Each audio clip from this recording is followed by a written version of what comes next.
When people in the journalism community meet me for the first time, they often ask, Walt, what's it like to win 3 Pulitzer Prizes? And I say that's the wrong question. The real question is, what does it feel like to wake up one morning and walk into work and discover that you have been sued for $10 billion? That's a lot more interesting, let me tell you. I was sued for 10 billion with a B. Now, that would make some people nervous. Actually, it didn't make me nervous because I had the money. So I could just, but we'll get to that.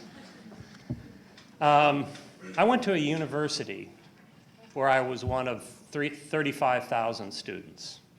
The dorms were small and cramped, and the food service was terrible. They were too hot or too cold. And when I went to school, this was the era of protesting, the Vietnam War era. So we protested, and we protested, and we protested, and nothing ever happened. We could never get meetings, no one cared.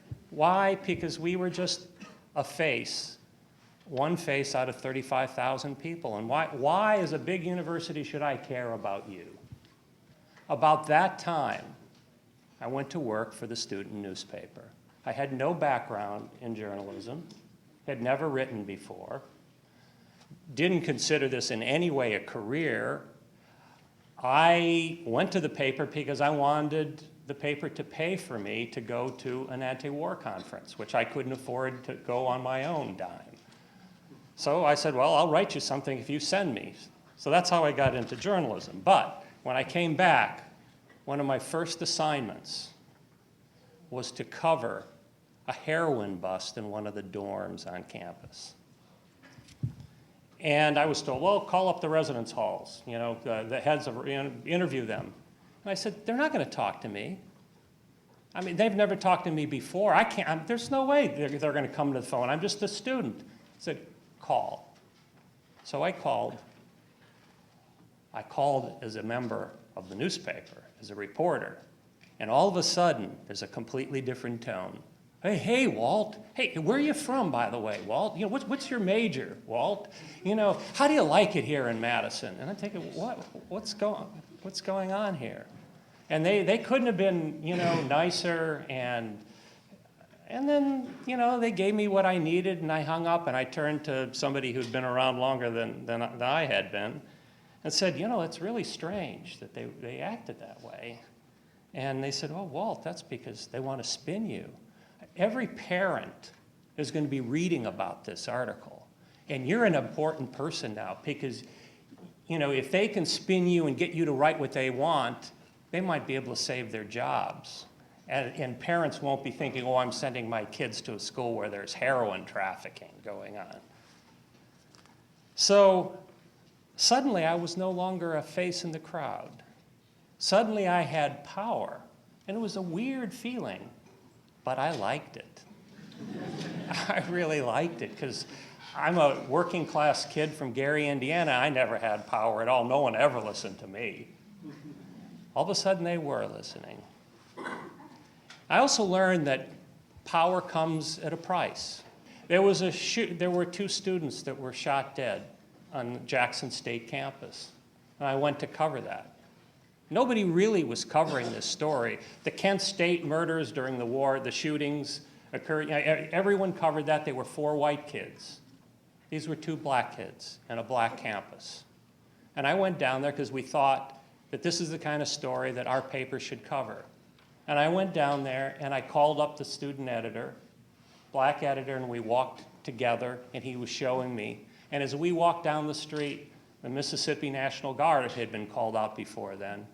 And they didn't like me walking down there. They knew I was a troublemaker, and they followed me with that machine gun on the back of the Jeep everywhere I went, and they pointed it right at my head. That's the price of trying. There are people out there who don't want you to, exercise that power. Philip Morris, that sued me for $10 billion, didn't want me to exercise that power at ABC. And there is a price to these things. What I did back then was to report on how the cigarette industry was manipulating nicotine to addict smokers. Nicotine in any other product is a drug. You got to get a prescription to get it, except here. So essentially, in so many words, I was accusing them of being drug dealers. They didn't like that. What was the reaction? Well, after we got sued, I got the most sensitive, revealing documents in history on the tobacco industry that revealed all of their lies. That they knew it was addictive, that they studied nicotine to make it addictive, they knew about the dangers of it. And I had these secret documents and they were given to me. It was the story of a lifetime. And I went around showing it to everybody in the news division. We were all excited. Oh my goodness, this is going to be great for our network. But ABC's lawyers viewed it differently. They looked at them and they said, you have no right to these documents. I said, what do you mean we have no right to them? Well, they're not yours. Well, yeah, I mean, you know. Yeah, I'm proud to say they're not mine. If I had written those, I should be in jail. But said, no, we don't want you to write on them. In fact, I was in Washington reporting on them at the time, and I got a call from one of my associate producers, and he said, oh, you got to get back here to New York. They're seizing all the documents that we have, all copies, all hard drive, soft drive, copies, everything, and locked them in a safe. This is like a banana republic. This is what you do when you want to silence people who are trying to speak truth to power. Except this wasn't Guatemala. This was 66th and Columbus in Manhattan.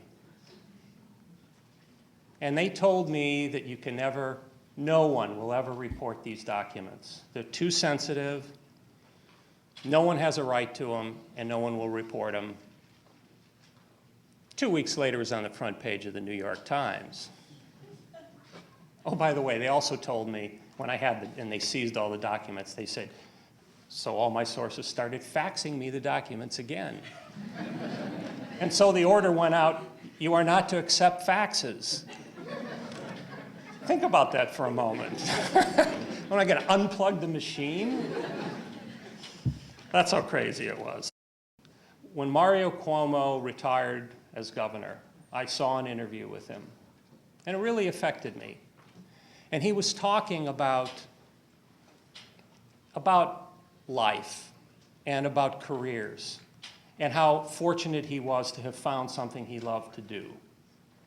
And he said, this is what I tell young people. He said, find something you're passionate about. I don't care what it is. I don't care if it's government, if it's making money, if it's, selling real estate, if it's journalism, I don't care. Just do it as well as you can and do it fairly and honestly. It'll help you, that passion will help you get through the ups and downs, which are inevitable in any kind of profession that you do. Journalism is my passion. I've done it in investigative reporting for 30 years. I love it.